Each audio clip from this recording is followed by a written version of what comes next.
Nous nous retrouvons ici au Club de la Presse pour vous présenter un projet très particulier autour de mon 5e roman, qui est paru il y a à peu près 5 mois. On l'a présenté à Paris chez mon éditeur en février dernier.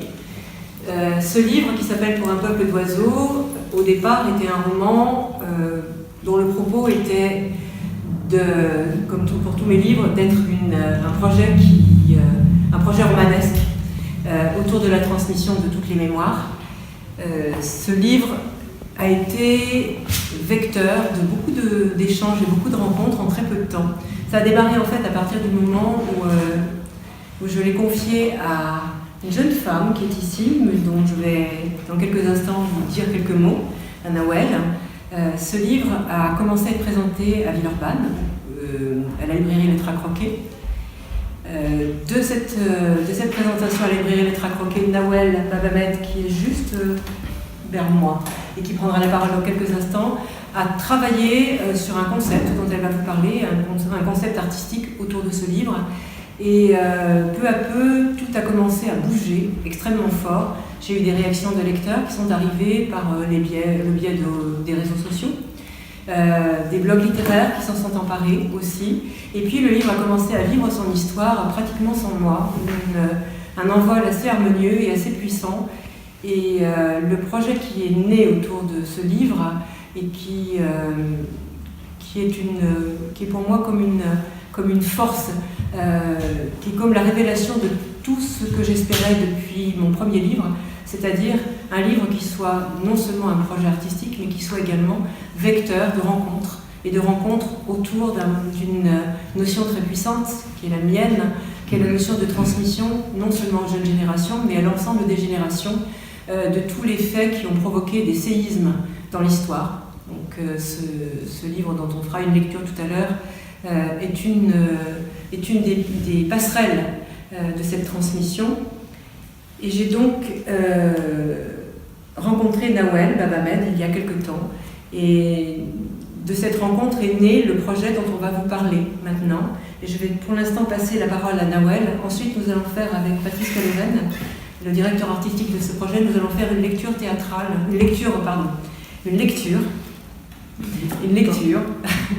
quelques extraits du livre, environ entre 15 et 20 minutes. Et ensuite, nous vous passerons la parole, après vous avoir présenté les deux associations artistiques qui se sont fédérées autour de ce projet. Je vais passer la parole à Nawel. Alors effectivement, moi j'ai découvert Sarah Olling par son premier roman. Le premier roman que j'ai lu, c'était Tes absents tu dormiras, que j'avais bien apprécié. Puis effectivement, Villeurbannaise, moi aussi proche, pour pouvoir la rencontrer plus souvent, pour pouvoir échanger avec elle, ça m'a donné, ça a créé ce lien aussi. Dès la sortie du deuxième roman que j'ai lu, donc Pour un peuple d'oiseaux, j'ai vécu une expérience assez particulière. Que je suis plutôt une grande lectrice, on va dire, je lis beaucoup de romans. Et c'est la première fois que je n'ai pas pu finir le roman, tout simplement de le lire de manière linéaire. Et c'est la première fois pour moi que je prenais un roman et je le lisais, j'avais ce besoin de le poser, de le déposer et d'aller relire d'autres références que j'avais lues auparavant dans ma vie. Et notamment, c'est Hannah Arendt qui revenait en puissance tout le long de ma lecture. Je ne comprenais pas pourquoi je n'arrivais pas à finir cette lecture linéaire classique, on va dire, de ce roman-là. Et petit à petit, j'ai compris pourquoi. Parce que j'ai compris pourquoi j'avais ce besoin d'aller lire Hannah Arendt, de revenir vers le roman, lire Leila Slimani, revenir vers le roman, lire Emmanuel Todd et revenir vers le roman. Et les choses se sont éclaircies à la fin du roman. J'ai compris pourquoi, je ne vais pas raconter forcément la fin du roman, mais j'ai compris pourquoi à quasiment la dernière page du roman. Et pour moi, c'était une évidence que ce roman-là, de Sarah Olling, n'était pas une simple, un énième roman qui travaille sur le devoir de mémoire, mais pour moi, ce roman, il travaillait vraiment le devoir de conscience. En tout cas, c'est comme ça que je l'ai reçu. C'est vraiment pour moi ça m'a interpellée sur cette notion-là et sur ce besoin quelque part de pas rester dans une lecture linéaire, mais d'aller dans une lecture un peu éclatée pour ramasser l'ensemble en tout cas des références qui me venaient à l'esprit, et pour reconstituer ce puzzle-là et travailler quelque part une idée de convergence de conscience. C'est vraiment cette idée phare qui m'est apparue, c'est de dire il y a énormément de littérature politique, philosophique, artistique qui est là devant nous, dans l'espace et dans le temps. Et j'ai éprouvé ce besoin-là de mettre en convergence un peu c'est les références qui me touchaient particulièrement, mais effectivement, article du roman de Hannah Arendt, le lapsus de Sarah Orling, Un peuple d'oiseaux.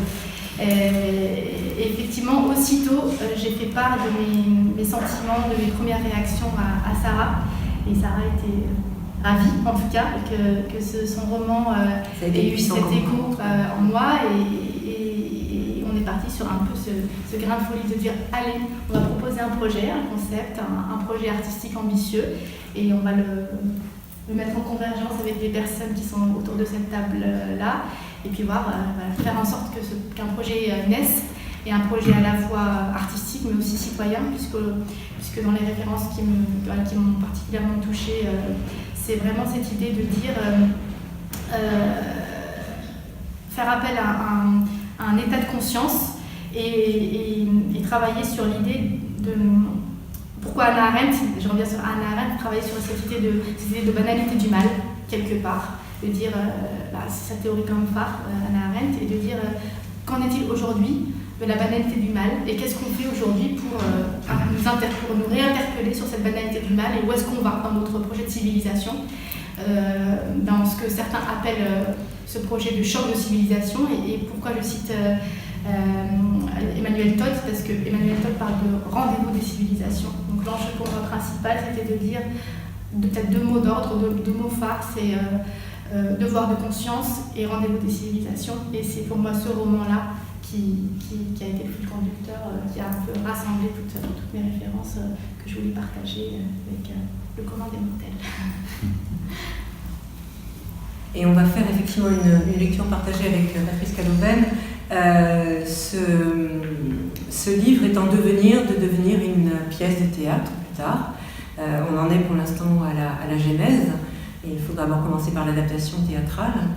Et ensuite, je te laisserai la parole une fois qu'on aura fait une lecture pour que tu puisses définir ton projet artistique autour de ce livre. Alors c'est une vingtaine de minutes maximum. Ce livre, en fait, nous avons choisi des extraits tout au long du livre. On vous donnera simplement juste pour pouvoir le situer, quelques éléments, enfin un élément clé avant de commencer la lecture. Préambule. Juillet 1945, Nancy. Monter les marches de l'escalier si familier. Se souvenir, en une fulgurance. La mémoire est un vaste mystère. Se souvenir des effluves de pommes et de cannelle de la Wölstrudel de Rivka Oldman. Première à avoir engagé l'errance familiale en terre française. Rivka Oldman. Empêcher définitivement de les accueillir. Arrivé au 3e étage, précisément celui-là, être l'un des 5 à rester figé devant la porte, puis tendre la main pour envelopper la poignée. Ce geste-là, précisément, de tourner une poignée de porte. Ce geste d'homme libre, ils en avaient tant rêvé, tous. Et tous eurent la même vision, inachevant leur premier pas. L'appartement est immense, presque vide. Sur les murs, les tableaux absents ne sont plus que des traces, plus claires, très nettement dessinées. Dans le salon, la longue table et les chaises autour semblent avoir attendu leur retour, autant que le piano en équilibre sur 3 pieds. Partout, des tiroirs renversés, des photos déchirées, de la poussière. Une jeune fille très pâle caresse doucement les touches du piano. L'homme qui la tient par l'épaule jette un regard absent par la fenêtre grande ouverte. La fontaine, si familière, semble s'excuser de n'avoir que quelques arpèges à offrir. Négligée, abandonnée, Ne s'en écoule qu'un filet d'eau grise. De la place Stanislas montent les bruits d'une fête en préparation. Accords d'accordéon, rires d'enfants, pétards. Au fond de la pièce, un homme et une femme discutent à voix basse. Tous deux se tiennent étrangement courbés. La femme a les deux mains bandées. La tension entre eux est si forte qu'elle semble faire vibrer l'air tout autour. Soudain, le ton monte. La femme se redresse, les yeux brillants de rage contenue. Écoute, Simon, tu ne peux décider pour nous tous. Qui te permet de préjuger ce que devra être notre futur? Arrête, Marthe, arrête. Essaie juste de te calmer. Nous devons réfléchir à ce voyage ensemble, c'est tout ce que nous pouvons faire avec les forces qu'il nous reste. Yann, lui, ne dit rien. Il appuie juste un peu plus sa main sur l'épaule de Léa qui pleure doucement. Marthe les regarde, devenue enfin silencieuse. Puis, sans un mot de plus, les épaules affaissées, silhouette fragile, sa rage l'ayant quittée, elle se dirige vers la porte qui les a tous réunis, s'apprêtant par sa fuite à les désunir. Début du récit. Aujourd'hui, Villers-sur-Mer, Normandie. Une petite ville de bord de mer, semblable à toutes les autres. En haut d'une colline, une vieille maison à 3 étages, rongée par les ans, qui semble attendre d'hypothétiques visiteurs.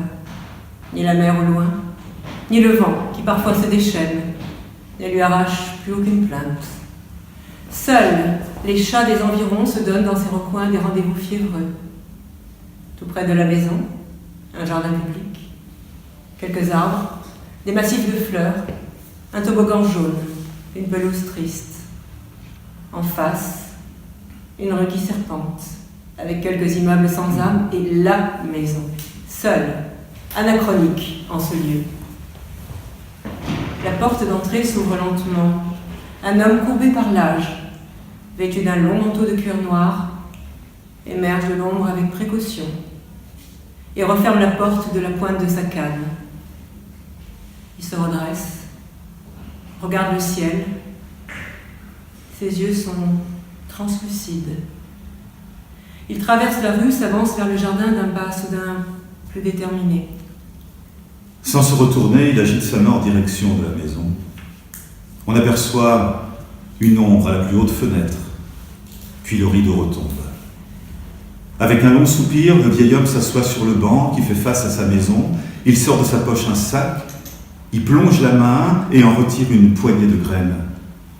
Soudain, tous les oiseaux sont là, comme s'ils l'attendaient, des moineaux, des mouettes et quelques pigeons. Ils l'entourent. Alors son visage s'éclaire un court instant. Quelques rares passants pressés font ce que font tous les passants. Ils passent, jetant un regard furtif à l'homme sur le banc. Indifférent à toute autre sollicitation que ces froissements d'ailes, le vieil homme s'enfonce au creux du banc, desserre son écharpe et commence son récit.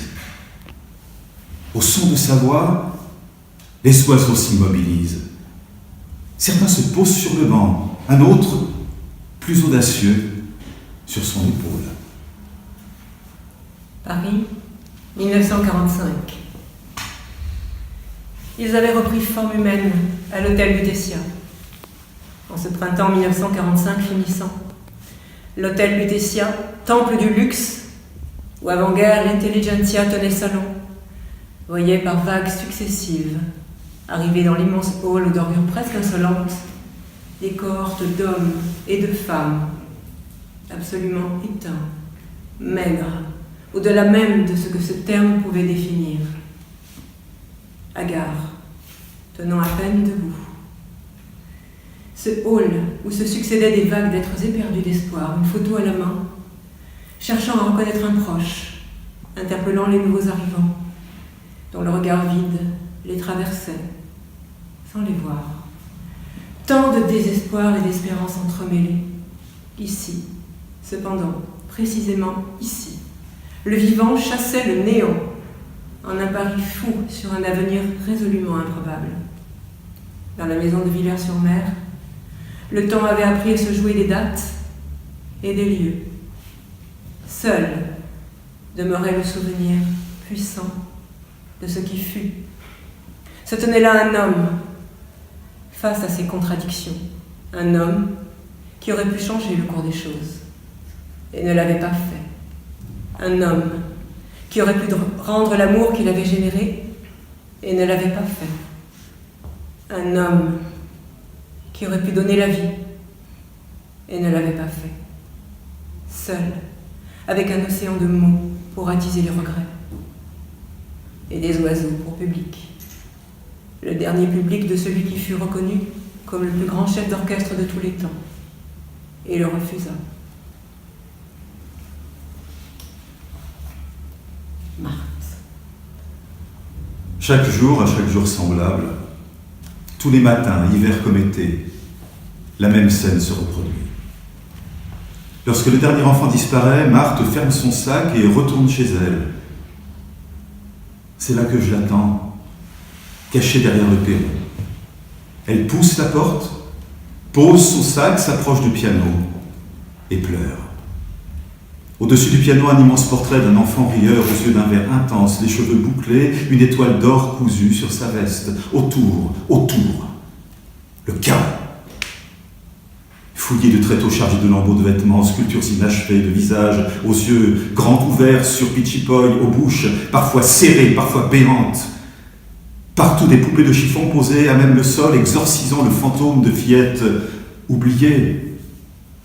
La pièce est immense, traversée par le souffle de ceux qui oublièrent un jour de revenir. Ceux que je connais si bien. Mes propres fantômes. Marthe allume alors 2 bougies qu'elle dispose sur le piano. Puis invariablement, elle glisse à terre, serrant dans ses bras l'une des poupées et chantonne « Aïe des chemins ». Elle regarde ses mains brisées, frotte encore et encore jusqu'à la blessure, ses traces d'encre sur son bras, qui jamais ne s'effacent, et hurle. Puis respectant à la lettre le rituel de douleur qu'elle s'est imposé depuis plus de 40 ans, jusqu'à la déraison. Elle rampe sur le sol. C'est ainsi qu'elle s'empare fiévreusement d'une grande boîte, en sort débrasser les photos, et murmure « Pas ce soir, David, je suis fatiguée. Je rirai demain, je te promets, oui, demain, David Ailey. Oui, je rirai, et tu courras te jeter sur moi pour me faire taire. Demain, David Ailey, demain. » Daniel, une poignée de lettres dans les mains, l'interrompit. « Aviez-vous des nouvelles de votre sœur ?» Le vieil homme, perdu dans ses pensées, prit un temps infini avant de répondre.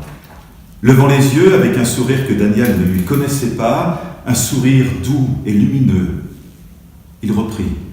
« Jusqu'à mon départ précipité en Suisse avec Marthe, oui, j'ai reçu des lettres d'Etty. C'étaient des lettres à son image, espiègles et nostalgiques à la fois. Il lui était presque impossible de comprendre pourquoi nous la tenions éloignée de nous, que comprendre d'ailleurs. Nous étions une famille juive intégrée, comme beaucoup en Autriche, traditionnalistes plus que religieux. À Krems, comme à Vienne, nos amis n'étaient pas tous juifs. Cependant, avant l'avènement de ce fou d'Hitler, nous n'avions jamais ressenti de rejet autour de nous. Qu'expliquer à une adolescente ?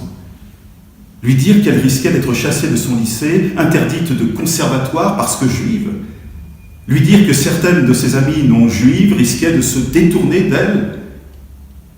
Lui parler du vieux Jacobs, qu'une bande de jeunes fanatiques avait traîné par la barbe dans les rues de Krems avant de lui peindre une étoile de David sur le front.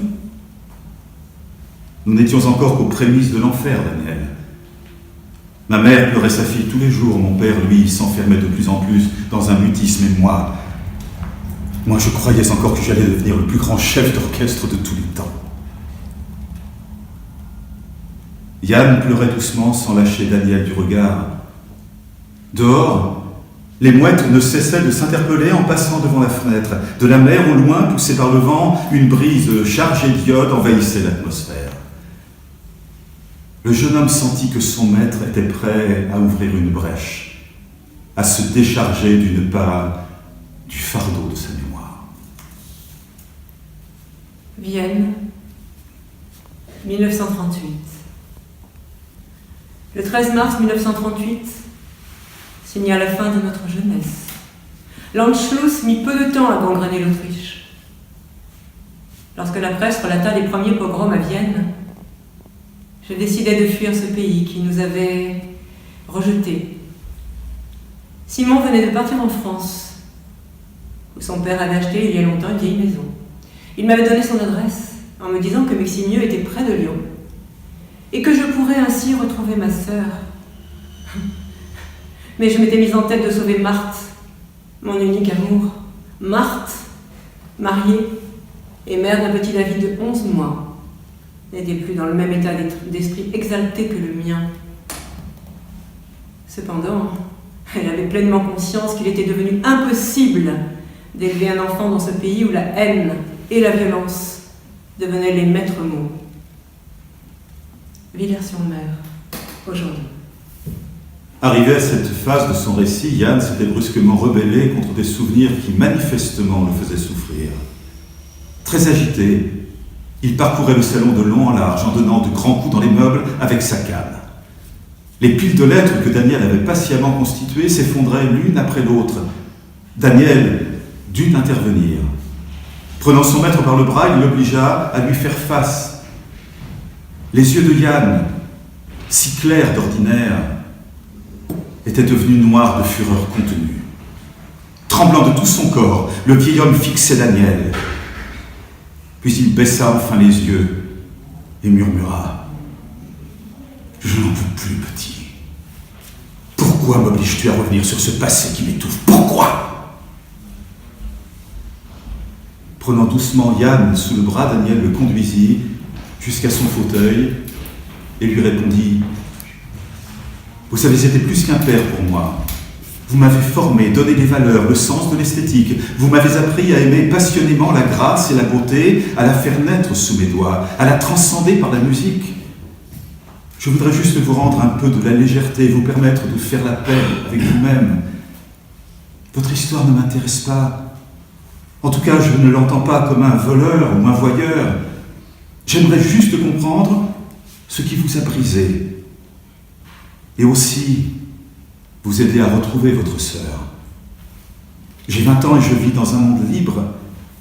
Grâce à vous, je comprends la portée de ce mot, je sais la chance que j'ai. Je ne veux pas vous faire souffrir. Vous le savez, n'est-ce pas ? » Ils quittèrent Lyon et prirent la route nationale, négligeant l'autoroute, peu propice à leur humeur légère. La maison d'Etty et de Simon était à la sortie de Meximieux. Ils empruntèrent un petit chemin bordé d'arbres et de bourgeons. Quelqu'un les attendait, intensément, absolument absorbé par cette unique fonction, attendre. Soudain, tout se mit en mouvement. La voiture fut garée le long du chemin, Daniel sortant le premier, suivi de Yann et de sa canne. La silhouette sur le bord du chemin s'approchait. Enchevêtrement de bras, de mains qui se touchent, regards qui se cherchent, qui se réapproprient un visage, une expression. Yann et Etty, Etty et Yann. Combler un océan d'absence en quelques instants. Voilà ce que tentaient ces deux êtres qui se retrouvaient. La main de Yann sur l'épaule de sa petite sœur. Ils s'approchèrent de la maison. Ils semblaient ne plus pouvoir se détacher physiquement l'un de l'autre. Daniel les suivait, souriant doucement aux anges qui visiblement accompagnaient ces retrouvailles. Un chat chartreux, grosse bourre de velours gris, se frottait contre les jambes du jeune homme, avançant au même rythme que lui. Simon les attendait devant l'entrée de la maison. Il se tenait étonnamment droit, dégageant une aura de puissance. Ses cheveux roux étaient devenus d'un blanc immaculé, entourant son visage où brillaient des yeux d'un vert lumineux. S'asseoir quelques minutes sur son banc, face à la mer, jeter à la volée des poignées de graines à ces chers oiseaux. Les regarder ripailler en se bousculant, chaque espèce sur son territoire, les moineaux loin des mouettes arrogantes, elles-mêmes repoussant les étourneaux imprudents. Cela, quelques instants, lui redonna un peu de légèreté.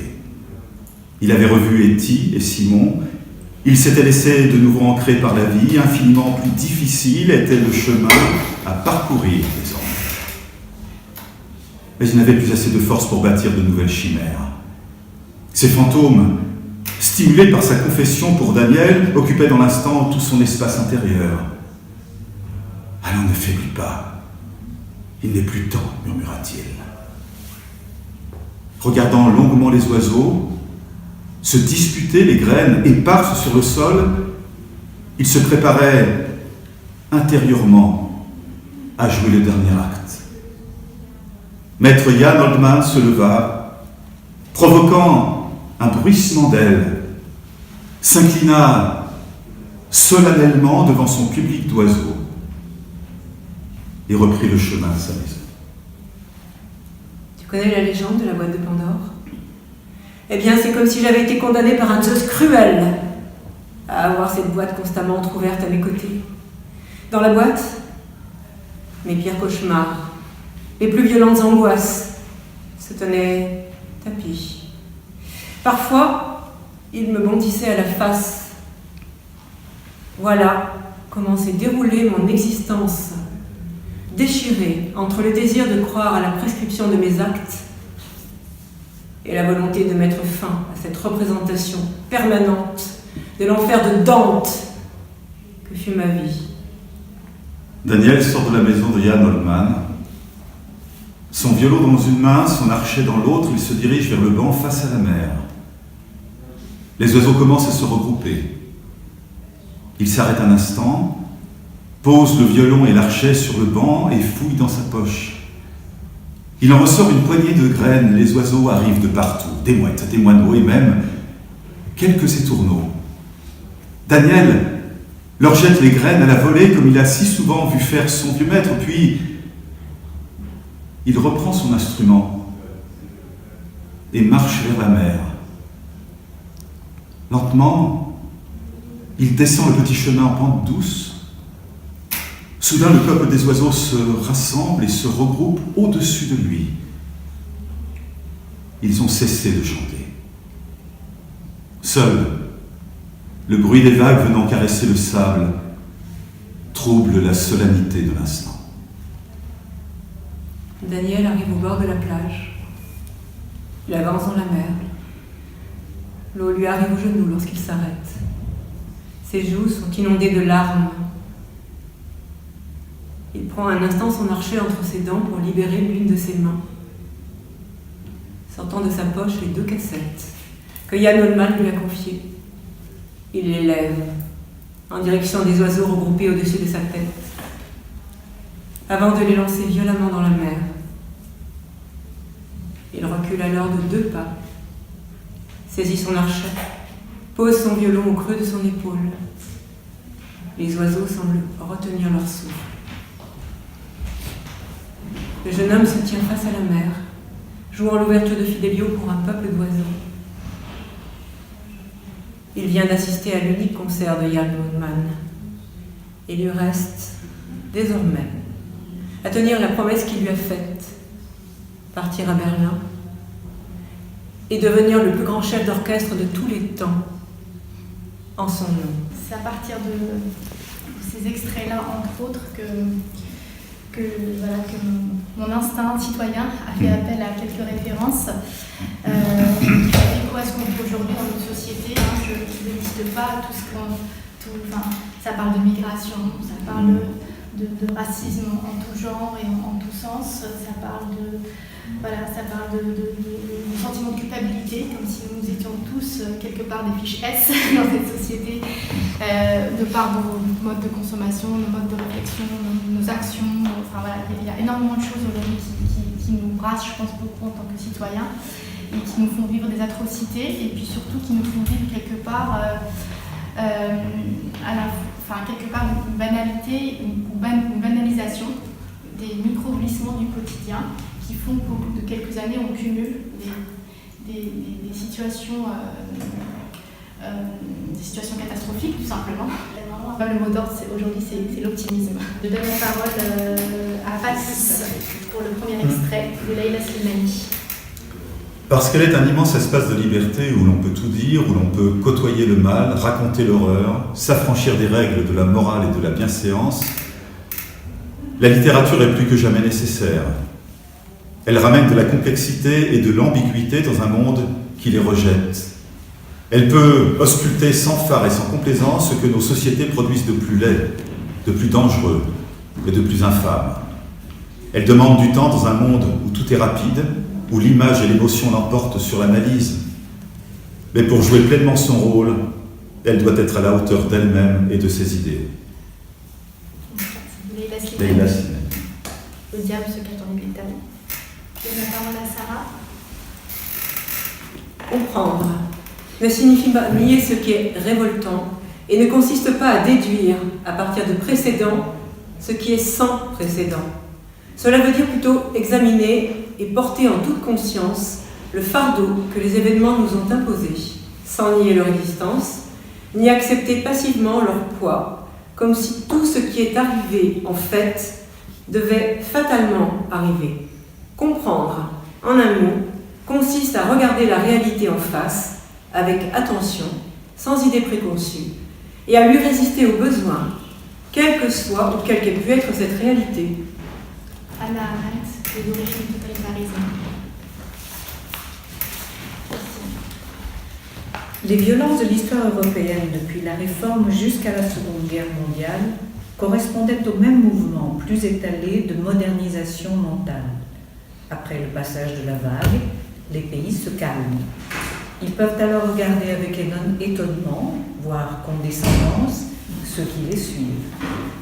Cette erreur de perspective est révélatrice du très faible niveau de conscience historique qui caractérise l'Europe ou les États-Unis. Notre époque célèbre la mémoire, mais pratique l'amnésie.